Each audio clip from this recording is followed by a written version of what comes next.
আলহামদুলিল্লাহ আলহামদুলিল্লাহি ওয়াহদাহ ওয়াসসালাতু ওয়াসসালামু আলা মান লা নাবিয়্যা বা'দাহ আম্মা বা'দ। প্রিয় মুসলিম ভাই ও বোনেরা, আমেরিকা ও তার দোসররা সারা বিশ্বব্যাপী যে মতবাদ ও শাসন ব্যবস্থাকে কার্যকর দেখতে চায় তার নাম হলো ডেমোক্রেসি বা গণতন্ত্র।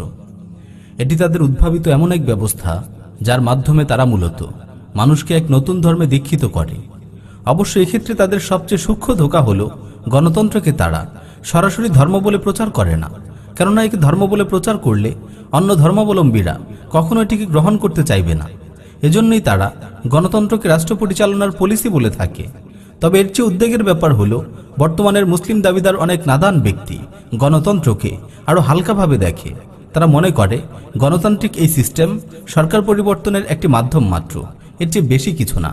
এমনকি এর মাধ্যমে তারা ইসলাম প্রতিষ্ঠার দিবাস্বপ্নও দেখে থাকে।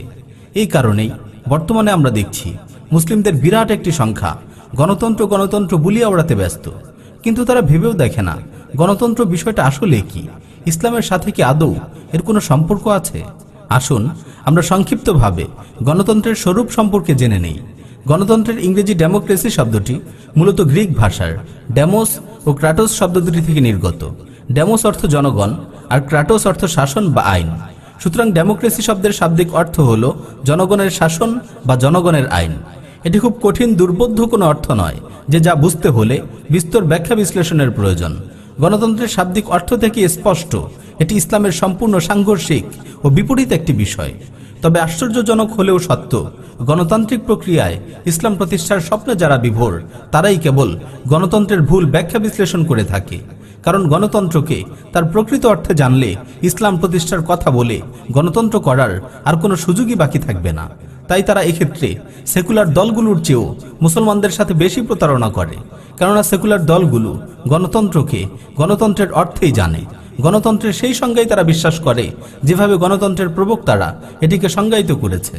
সুতরাং গণতন্ত্রের ব্যাপারে হাল জামানার পীর সুফিদের দেওয়ার সংজ্ঞা নয়, বরং গণতন্ত্রের প্রবক্তারা যে সংজ্ঞা দিয়েছে তা জেনেই এর স্বরূপ সম্পর্কে অবগত হতে হবে। আধুনিক গণতন্ত্রের রূপকার আমেরিকান প্রেসিডেন্ট আব্রাহাম লিঙ্কন গণতন্ত্রের সংজ্ঞায় বলেছে, government of the people, by the people, for the people. জনগণের জন্য, জনগণের দ্বারা, জনগণের সরকার। সহজ কথায় গণতন্ত্রের মূল বিশ্বাস হলো জনগণই সকল ক্ষমতার উৎস। জনগণই জনগণের জন্য আইন প্রণয়ন করবে, আর সেই আইন অনুযায়ী জনগণের দ্বারা জনগণ শাসিত হবে। জনগণের খেয়াল খুশির বিপরীতে অন্য কোনো বিধান, এমনকি আসমানি বিধানও গ্রহণযোগ্য নয়।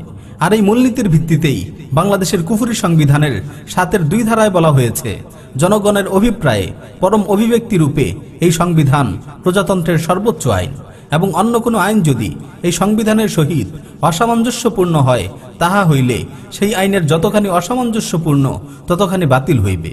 সংবিধানের 5ম ভাগের সংসদ নামক পরিচ্ছেদে সংসদ প্রতিষ্ঠা নামক ধারায় বলা হয়েছে, জাতীয় সংসদ নামে বাংলাদেশের একটি সংসদ থাকিবে এবং এই সংবিধানের বিধানাবলী সাপেক্ষে প্রজাতন্ত্রের আইন প্রণয়নের ক্ষমতা সংসদের উপর ন্যস্ত হইবে। এভাবেই বাংলাদেশের সংবিধানে গণতন্ত্রের প্রকৃত স্বরূপেরই প্রতিফলন ঘটেছে।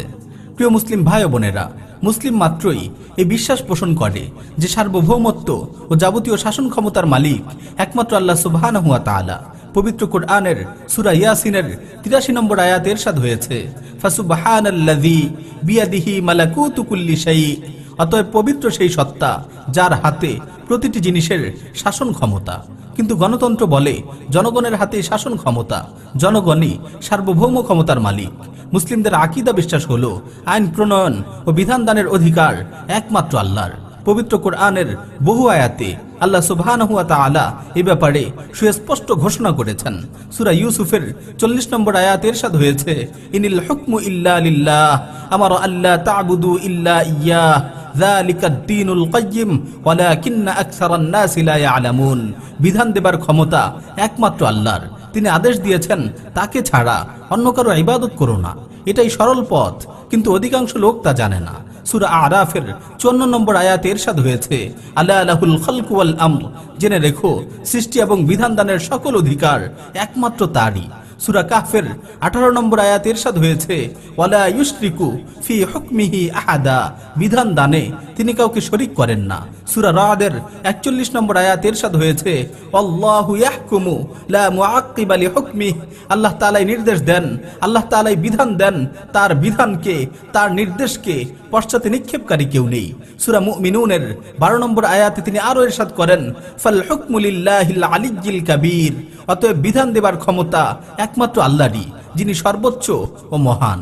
কিন্তু গণতন্ত্র বলে জনগণই নিজেদের জন্য আইন প্রণয়ন করবে, তারাই তাদের ভালো মন্দ নির্ধারণ করে নেবে। অধিকাংশ জনগণ বা জনগণের ভোটে নির্বাচিত অধিকাংশ সংসদ সদস্য যেটাকে অনুমোদন দিবে সেটাই বিধান বা আইন হিসেবে ধর্তব্য হবে, এবং তারা চাইলে আল্লাহর যে কোনো বিধানকেও রহিত করতে পারবে। বাস্তবতায়ও আমরা তাই দেখছি। আল্লাহ যা হারাম করেছেন এমন বহু বিষয়কে এদেশের গণতান্ত্রিক তাগুত সরকার হালাল বা বৈধ সাব্যস্ত করেছে। পবিত্র কোরআনে সূরা নূরের 2 নম্বর আয়াতে আল্লাহ সুবহানাহু ওয়া তাআলা অবিবাহিত নারী পুরুষের জিনার শাস্তি বর্ণনা করে বলেন, আয-যানিয়াতু ওয়াজ-যানি ফাজলিদু কুল্লা ওয়াহিদিম মিনহুমা মিআতা জালদা, বেবিচারী নারী ও পুরুষ এদের প্রত্যেককে তোমরা 100 করে বেত্রাঘাত করো। অথচ দেশের গণতান্ত্রিক তাগুত সরকার জিনার শাস্তি বাস্তবায়ন তো করেই না, বরং পতিতালয়ের লাইসেন্স দিয়ে জিনার বৈধতা দিয়েছে। সূরা মাইদার 90 নম্বর আয়াতে আল্লাহ সুবহানাহু ওয়া তাআলা বলেন, ইয়া আইয়ুহাল্লাযীনা আমানু ইন্নামাল খামরু ওয়াল মাইসিরু ওয়াল আনসাবু ওয়াল আজলামু রিজসুম মিন আমালিশ শাইতানি ফাজতানিবুহু লাআল্লাকুম তুফলিহুন। হে ঈমানদারগণ, নিশ্চয়ই মদ, জুয়া, প্রতিমা, বেদী ও ভাগ্য নির্ধারক তীর এসবই শয়তানের অপবিত্র কাজ, সুতরাং এগুলো থেকে বেঁচে থাকো যাতে তোমরা সফলতা অর্জন করো। অথচ এদেশের গণতান্ত্রিক তাগুত সরকার মদের বারের লাইসেন্স দিয়ে মদের বৈধতা দিয়েছে। রাস্তার মোড়ে মোড়ে তারা মূর্তি স্থাপন করেছে। জুয়া, লটারি ও এই ধরনের মারাত্মক গুনাহের কাজ তাদের ছত্রছায়ায় সংগঠিত হচ্ছে। আল্লাহ সুবহানাহু ওয়া তাআলা সুদকে হারাম করেছেন। পবিত্র কোরআনে সূরা বাকারার 275 নম্বর আয়াতে তিনি ইরশাদ করেন, আহাল্লাল্লাহুল বাইআ ওয়া হাররামার রিবা, আল্লাহ ব্যবসাকে হালাল করেছেন এবং সুদকে হারাম করেছেন।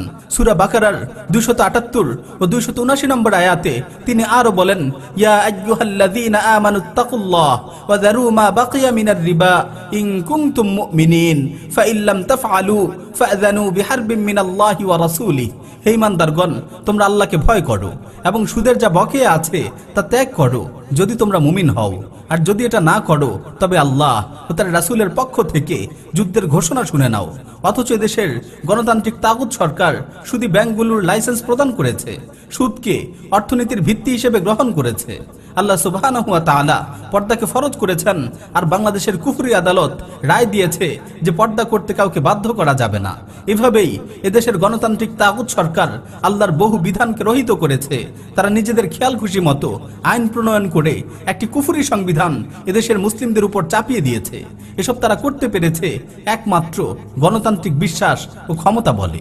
প্রিয় মুসলিম ভাই ও বোনেরা, গণতান্ত্রিক শাসন ব্যবস্থায় মানুষকে যে কোনো বিশ্বাসের স্বাধীনতা প্রদান করা হয়েছে। ইসলামে আকীদা বিশ্বাস পোষণ করা এই ব্যবস্থায় ঐচ্ছিক একটি বিষয় মাত্র। মুসলিমদের জন্যও নিজেদের দিন পালনের ক্ষেত্রে কোনো ধরনের বাধ্যবাধকতা নেই। কেউ চাইলে ঈমান আনতে পারে, কেউ চাইলে কাফের হয়ে যেতে পারে। অথচ আল্লাহ সুবহানাহু ওয়া তাআলা সূরা আলী ইমরানের 19 নম্বর আয়াতে ইরশাদ করেন, ইন্নাদ-দীনা ইনদাল্লাহিল ইসলাম, নিঃসন্দেহে আল্লাহর নিকট গ্রহণযোগ্য দিন একমাত্র ইসলাম। গণতান্ত্রিক ব্যবস্থায় মানুষকে মত প্রকাশের অবাধ স্বাধীনতা দেওয়া হয়েছে, আর এই স্বাধীনতাকে পুঁজি করেই নাস্তিক ব্লগাররা তাদের বিকৃত চিন্তা চেতনাকে সমাজের মাঝে প্রকাশ করে যাচ্ছে। আল্লাহ ও তার রাসূল সাল্লাল্লাহু আলাইহি ওয়াসাল্লামকে নিয়ে কটূক্তি করার দুঃসাহস দেখাচ্ছে। এসব ক্ষেত্রে সরকার তাদের শাস্তি না দিয়ে উল্টো তাদের নিরাপত্তা নিশ্চিত করে। গণতান্ত্রিক ব্যবস্থায় অবাধ ব্যক্তি মালিকানার স্বাধীনতা দেওয়া হয়েছে। এই ব্যবস্থায় কেউ চাইলে প্রচুর পরিমাণে পণ্য মজুত করে পণ্যের দাম বাড়িয়েও ব্যবসা করতে পারে। এক্ষেত্রে রাষ্ট্রের কাছে সে কোনো অপরাধী নয়। পক্ষান্তরে ইসলাম জনগণের ভোগান্তি হতে পারে এমন সকল কার্যক্রম নিষিদ্ধ করেছে। গণতান্ত্রিক ব্যবস্থা মানুষের জন্য অবাধ ব্যক্তি স্বাধীনতা নিশ্চিত করে। এই স্বাধীনতার ফলে তারা যেভাবে ইচ্ছা জীবনের চাহিদা মেটানোর অধিকার রাখে। যত্রতত্র তারা অবাধ যৌনাচারে লিপ্ত হতে পারে। কেউ ইচ্ছে করলে অন্যের স্ত্রীর সাথে পরকিয়া, নাউযুবিল্লাহ, এমনকি নিজের মা ও বোনের সাথে যৌন সম্পর্ক স্থাপন করতে পারে। ব্যক্তি স্বাধীনতার নামেই গণতান্ত্রিক বহু দেশে আজ সমকামিতা ও সমকামীদের মধ্যে বিবাহকে বৈধতা দেওয়া হয়েছে। বিবাহহীন নারী পুরুষের একই ছাদের নিচে লিভ টুগেদারকে গণতান্ত্রিক ব্যবস্থায় কোনো অন্যায় মনে করা হয় না, অথচ ইসলাম বিয়ে বহির্ভূত সকল যৌন সম্পর্ক, সমকামিতা ও লিভ টুগেদার এ ধরনের অশ্লীল ও নিকৃষ্ট কার্যকলাপকে কঠিনভাবে নিষেধ করেছে। এর জন্য ভয়ানক শাস্তির ব্যবস্থা রেখেছে। গণতন্ত্রের দৃষ্টিতে মুসলিম ও কাফিরদের মর্যাদা একই সমান। অথচ কোরআনের একাধিক স্থানে উল্লেখ আছে এবং উম্মতের ইজমায় রয়েছে মুসলিম ও কাফিরের মর্যাদা কখনো সমান হতে পারে না। সূরা আনআমের 50 নম্বর আয়াতে আল্লাহ সুবহানাহু ওয়া তাআলা বলেন, কুল হাল ইয়াস্তাউল আ'মা ওয়াল বাসীর, হে নবী আপনি তাদেরকে বলে দিন, অন্ধ ও দৃষ্টি সম্পন্ন অর্থাৎ কাফির ও মুমিন তারা কি কখনো সমান হতে পারে? গণতান্ত্রিক শাসন ব্যবস্থায় অমুসলিমরা মুসলমানদের বিচারক বা অফিসার হতে পারে, অথচ ইসলামী শরিয়া মতে কোনো কাফির মুসলিম জনসাধারণের অফিসার, জজ, বিচারক হতে পারে না। সূরা নিসার 141 নম্বর আয়াতে আল্লাহ সুবহানাহু ওয়া তাআলা বলেন, ওয়ালান ইয়াজআলাল্লাহু লিল কাফিরিনা আলাল মুমিনিনা সাবিলা, আর আল্লাহ কখনোই কোনো কাফিরদের মুমিনদের উপর কর্তৃত্ব দান করবেন না। গণতান্ত্রিক আইন অনুযায়ী মহিলাও রাষ্ট্রপ্রধান হতে পারে, অথচ এই নীতি উম্মার কোরআন সুন্নাহ ও ইজমা পরিপন্থী। সূরা নিসার 34 নম্বর আয়াতে আল্লাহ সুবহানাহু ওয়া তাআলা বলেন, আর রিজালু কাওয়ামুনা আলান নিসা বিমা ফাদ্দালাল্লাহু বা'দাহুম আলা বা'দ ওয়া বিমা আনফাকু মিন আমওয়ালিহিম, পুরুষরা নারীদের উপর কর্তৃত্বশীল যেহেতু আল্লাহ তাদের একের উপর অন্যকে শ্রেষ্ঠত্ব দান করেছেন এবং যেহেতু তারা তাদের অর্থ ব্যয় করে। এভাবে বহু দিক থেকে গণতন্ত্র ইসলামের সম্পূর্ণ বিপরীত একটি জীবন ব্যবস্থা। একজন মানুষ গণতন্ত্রে বিশ্বাস করলে কিছুতেই সে মুসলিম থাকতে পারে না। সর্বোপরি গণতান্ত্রিক এই ব্যবস্থায় মানুষ মানুষকে নিজেদের প্রভুর আসনে সমাসীন করে, এক ইলাহকে বাদ দিয়ে বহু ইলাহের দাসত্ব করে। তাই প্রত্যেক মুসলমানের উপর আবশ্যক হলো তারা গণতন্ত্রকে পরিপূর্ণরূপে বর্জন করবে, এই শিরকি ব্যবস্থা থেকে নিজেদের দূরে রাখবে। যে ভোট দেওয়ার মাধ্যমে গণতান্ত্রিক এই শিরকি পদ্ধতিকে সাপোর্ট করা হয়, জনগণকে আইন প্রণয়নের অধিকার প্রদান করা হয়, এই ভোট প্রদান যে মুসলমানদের জন্য বৈধ হতে পারে না তা কি আর বলার অপেক্ষা রাখে? সুতরাং হে তাওহীদবাদী মুসলিমেরা, শিরক থেকে বেঁচে থাকতে, তাওহীদের উপর অটল অবিচল থাকতে অবশ্যই আপনারা এই গণতান্ত্রিক নির্বাচন ও শিরকি ব্যবস্থাকে প্রত্যাখ্যান করুন। ইসলামী শাসন প্রতিষ্ঠার লক্ষ্যে খিলাফা আলা মিনহাজিন নবুওয়ার পথ পন্থাকে গ্রহণ করুন। আল্লাহ সুবহানাহু ওয়া তাআলা গণতন্ত্রের এই ধ্বংসাত্মক ফিতনা থেকে আমাদের বেঁচে থাকার তৌফিক দান করুন এবং এই ফিতনা নির্মূল করার জন্য যথাযথ প্রস্তুতি গ্রহণের হিম্মত দান করুন। আমিন।